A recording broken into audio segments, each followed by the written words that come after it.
What's going on, party people? Lewis here with another tutorial video. Today's tutorial video is on a product called Infusionsoft, which has recently been renamed Keap. I think it is a far better name, and hopefully after sort of a first top level glance at the application, it's a significantly more improved user interface. Far cleaner, super duper easy to use. It's going to be an absolute breeze for most small to medium businesses. And you still have some of that super duper power built into the actual product. So in terms of where it is today and where it's been in the past, I think it's going to reach a broader audience, which is definitely what they've set out to do with some of these interesting, quirky little graphics. It's definitely more playful and it's more approachable, and if you're using a product every single day for multiple hours a day, you're going to want to make sure that it is a delight to use and a pleasure to look at. So as you can see here, we have the dashboard of Infusionsoft, now called Keap. This gives you a top level breakdown of the different components of your account. So for those that are uninitiated, essentially this is basically a dashboard to manage leads. So at the very top level, you have the ability to organize and add leads. So if I click add a lead, it takes me to the contact section, and then I can input the details of that particular lead. I'll put a dummy one in for now. Tim Jones, email Tim Jones 12345 at gmail.com, and a dummy phone number, and let's set the type, so home, and then here it allows me to specify the contact type. So when you're starting out dealing with marketing automation tools, essentially, and every product is different, but a nice way to look at it is you have leads, and leads can become customers. In other apps, you might have users and you might have visitors. So a visitor becomes a user. So for service-based businesses and consultancies, you want to start with a lead and graduate that person to a customer, and then you've got the ability to have other, so you could specify an alternative. Save and send an email to Tim. So you can send a follow-up email, introduction email, or invite them to set an appointment. All super duper useful things. So especially if you are adding this contact manually, which is what we're doing here, you've met them at a conference, or potentially someone's passed you their business card or transferred you their details. For this one, I'm going to send an introduction email. So as you can see, you get these unique pop-ups per specified lead or contact. In this instance, it is a pop-up from my email with a subject line that's pre-filled, and it's basically written the email for you. So you can edit the template. For today's purpose, I won't edit. Let's check what the follow-up email says. Nice, quick and easy follow-up. Once again, it's already written for you. And then set an appointment is... Let's see if invite to set an appointment. No, it just says reach out. So I'm guessing in the future we'll be able to insert the calendar link. We can set it to specify it rather to send later. For this demo, I'll send now. And there we go. The email's off. So I've added a contact and sent a follow-up, which is basically the very first scenario that would happen when you are adding contacts in. Obviously, if that contact opts in through a web form or a pop-up, it'll be a slightly different scenario, but we'll tackle that in a later video. If I click into the contact detail here, I can see all the different components related to that particular contact. So I have things like activity, details, so the individual details of that contact, their email or my ability to email them, meet them, meetings that have happened in the past, money, and then more. These are all the different components related to the actual application itself. Let's click out, it's not loading. There's a few bugs I've noticed like this throughout the app where things won't load. Maybe there's no activity, no activity, so it's not really loading anything. Here's the details, so add or edit details related to that customer. You can add custom fields. which is super duper useful because if you have a very specific business that's got lots of specific fields or variables related to each contact record, then you can add those in, which is great. You can see the email history and send new emails. You can see the meeting history and send new meeting set invites. And you've got money, and then all the different components below that. Then you can easily tab between records and delete contacts. Just going back to the dashboard.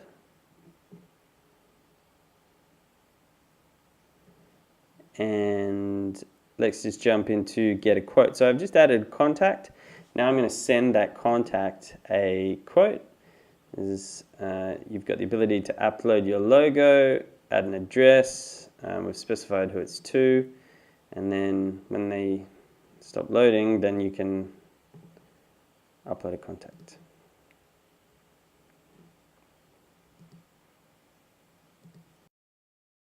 As you can see here, I can add in individual line items. So I can create a new product or service, or I can use ones that have been preset from before.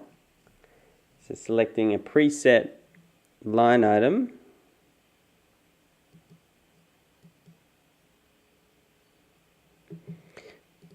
Does nothing.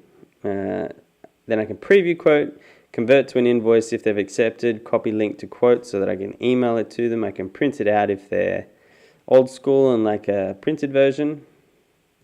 Here is my individual line item that's been added. Obviously it gives you the price, the quantity and the amount. This is great for quantity-based pricing, but if you have value-based pricing, then you're going to need to modify and change the way some of these things are delivered and listed.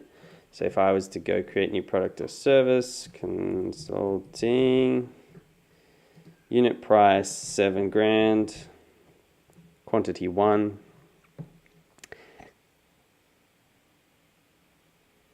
Yeah, it does this pre-fill thing where it says hourly rates are calculated in whole hour increments, whereas this one now says, you know, it's just vanilla consulting.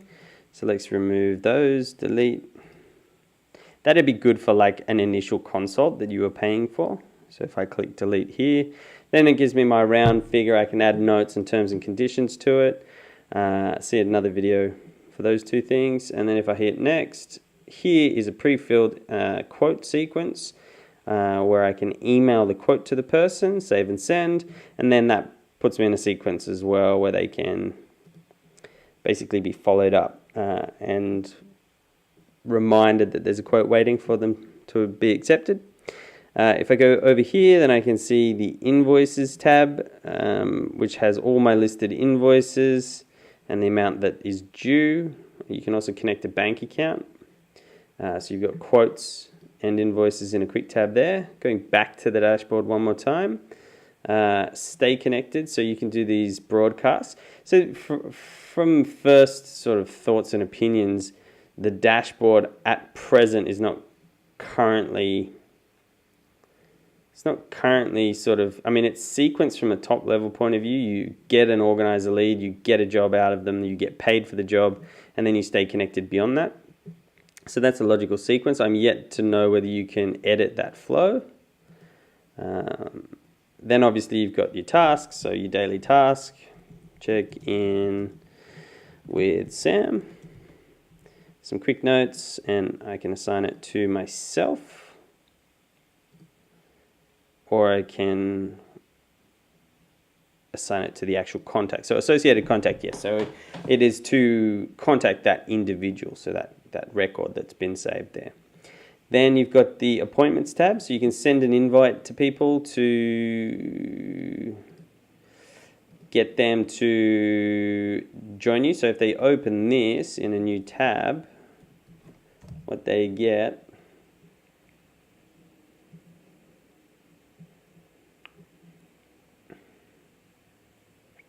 is this handy dandy appointment setter. 10 o'clock, they punch in their details and hit confirm. It saves in your calendar. So that emails to them, they open the email, they select the link. Inside the link, they get a selection of times that they can catch up and book a time in, and then it's automatically synced or sunk with your appointments calendar, which is in here. So that's actually a great way if you've already set up some sequences and it's automated, that you can have a number of different people booked in to catch up with you, and you can add different appointment types. So my default one's set as a strategy session, but you could have initial consult, you could have measure and quote, whatever it might be. So going back to home, we've already done what's on the dashboard here, so let's just jump over to contacts and see if there's anything we've missed. Obviously we can filter contacts, we can also import new contacts and add contacts. There's a range of different filters here, so if they've filled out their website details, people by job title, if you wanted to email all the CEOs, people that have Facebook pages, etc. Then that's about it. I mean, the contacts, you don't need too much from the contacts panel. Customize contact details, so you can add and remove things if you need them. Email histories we've covered.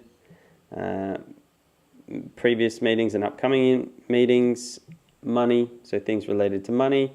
Paid to date, invoices issued, incremental payments, and then tags, so if they've been tagged on the way through a sequence or an opt-in form. Files, so files that they might have downloaded if you've got a lead magnet that they've jumped in and looked at. Campaigns they might be enrolled in. You can click here and add him to a campaign, so follow up with connections. Now he gets enrolled in that particular campaign, which is super duper useful. That's kind of it for contacts. Tasks.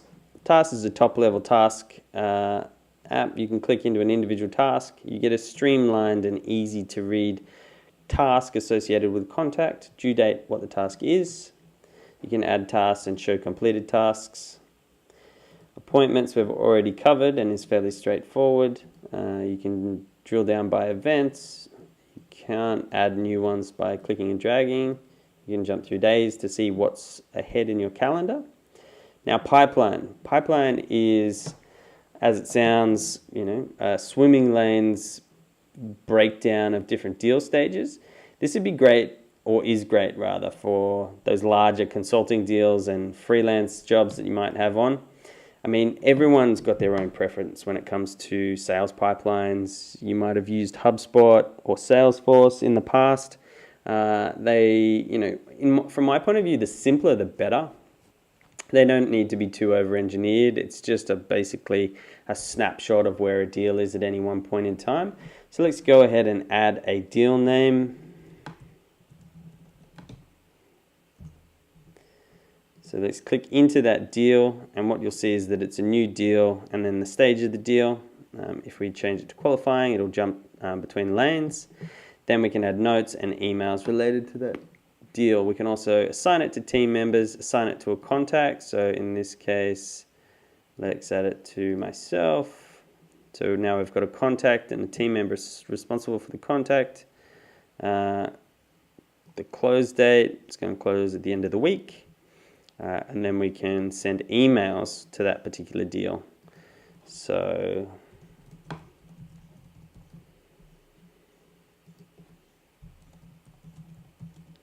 just dummy text here, so that you can see what you can do. It's sort of WYSIWYG, standard WYSIWYG, and then it tracks that email. So the real power of this comes in when you start to associate these particular deals with campaigns or sequences. So that is deals at a very top level. You can edit these and move them around, and then it gives you a value as you start to move along. So if I add a value, then it totals the value for that particular section. If I add another one, then what you'll see is this total updates again. So essentially what you want to try and do is get as many new deals, warm deals in here as you can, and associate a value with those deals.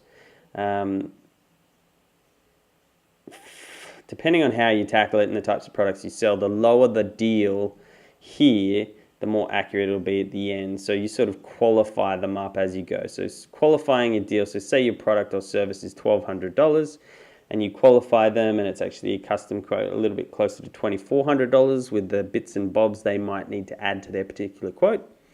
Then you might want to be booking, contacting is a bit vague, I'd say like meeting booked.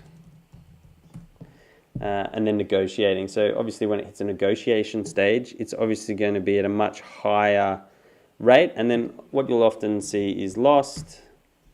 So a column for the lost deals and then won. So when a deal is won, do X, Y, and Z. The reason that's good is when it is won, enroll them in a particular sequence, which onboards them into the project. And then when they're lost, put them in basically an old lost lead segment and attach them to a particular sequence, because they might not have bought because of a range of different reasons. If you want to get really fancy, you can break up the lost section in multiple swimming lanes by reason. So lost no money, lost no trust, lost wrong timing, lost went with a competitor, and then actually tailor sequences to those different reasons the people lost. People will think you are like the most on-point business person of all time, but essentially all it is smart win-loss automated sequences for specific businesses and specific business types related to the products and services. So not rocket science, but does take time to set up. If you go into money, we briefly saw this before, you can connect a bank account. Depending on where you are, it's pretty restrictive. United States, Canada, and United Kingdom, particular payment types. Otherwise, you can use the one alternative, which is authorized.net. But hey, if you're getting paid at the end of the day, it's kind of irrelevant. My preference is always Stripe. That is not included in this product at the moment. Then you can go in and add and edit your products and services. That is money. Broadcasts, as it sounds, individual broadcasts. You can have a draft and you can have a sent one. Sent one gives you all the statistics about the particular email that was sent. Current status is queued, so it's looking for an optimal time to send that particular email based on whatever I specified when I was testing it. If you go back here and you go create a broadcast, it gives you this full and complete breakdown. So from me, you could also say contact owner if you had multiple people in your team. And then you dump a sequence in. You can get clever and have different merge fields. So when they say merge field, they just mean an already predefined data attribute within your marketing automation tool. In this case, it could be your first name. So you'd be like, hi, name, check out this XYZ. And over here you see these reusable templates, which is handy. Subject line, dump some info in the email, add a signature block, define your audience, who should receive this email, so you can go in and either specify people, select an audience that's previously been set up, and then select timing. So best time of day, right away at a specific time in the future, and then you can save, come back later, or you can send right then and there. Then if you click in campaigns, you have these one active published campaign and one inactive non-published campaign.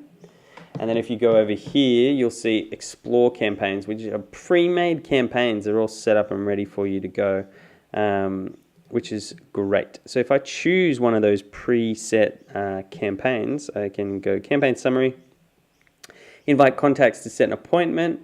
It's made by Keap, and the strategy essentially does what it says it does. It's all fairly straightforward. So you say start setup, and what you'll get is this quick setup. These are a really great way to get up and running quickly. A lot of people have never set up marketing automation campaigns before, so if you've never had one up and running, this is a super duper quick way to get one up and running. What you'll see is that the campaign's complete. You hit finish, publishes the campaign, and then you can actually jump in and edit it after the fact. Add contact to the campaign, add a contact, me, go.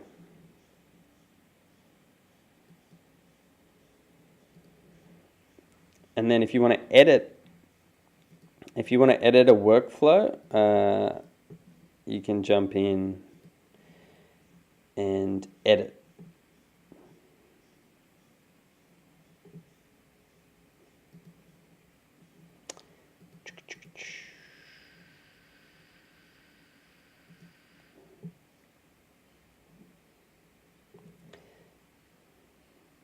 So that's just an example. Here's the stuff you can change within it. This is still the basic builder, which just sends out basic emails. But you can also, there's an advanced builder, which sort of takes you to the old Infusionsoft. Let's have a look at this one. So it takes you to the fully visual editor, which is super powerful once you get your head around it. There's 1.5 billion options in here to dive through. So at the moment, it takes you to the landing page editor for the first component and the first part of the sequence.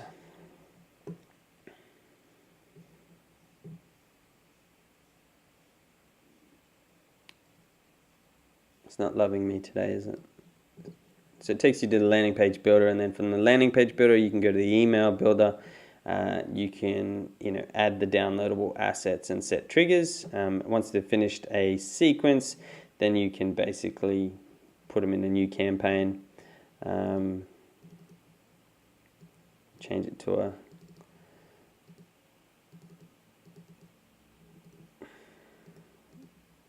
okay. I mean, they're still updating it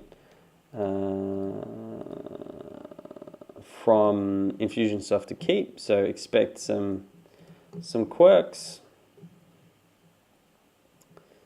Campaigns and now reports. So reports just give you that full breakdown, things that have been done, what's happened, who's done what when, how are the tags being used, how do the tags work, all this sort of sensitive stuff that you might want to track. Do we have this rapid increase in unsubscribes? Are we getting good leads coming through the forms on the website? What are our campaign sequence recipients looking like? All sorts of different things, goal trackers. So that's about it for now. There's obviously a million other things that you can go through in here, but that's a really top-level breakdown of Infusionsoft, which has become Keap, and the different ways with which you can use that as a small business. If you've got any questions or queries about that particular product, give me a shout in the comments. I'd love to hear what you think. Be good.